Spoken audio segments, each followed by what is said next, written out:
another common mistake that people make, or another common question that people have, is when do I need to operate the generator?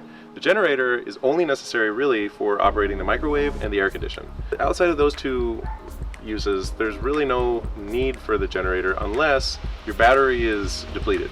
If you need to charge your battery, there's two ways to charge the battery.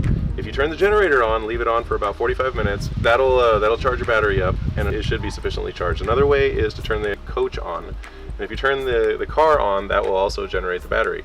You would never really need to operate the generator while you're driving. However, if you want to operate the air condition in the rear part of the motorhome while you're driving, say you're going and it's 120 degrees outside through Arizona and you have the air condition in the front fully blasting, then you can turn the generator on and run the air condition while you're driving, and so you have the rear air condition and the front air conditioning all operating at the same time.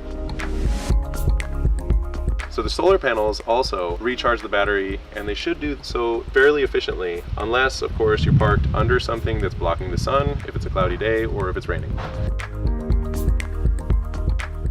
In order to conserve battery power, two of the most important things that you can do is turn off your water pump and turn off the inverter.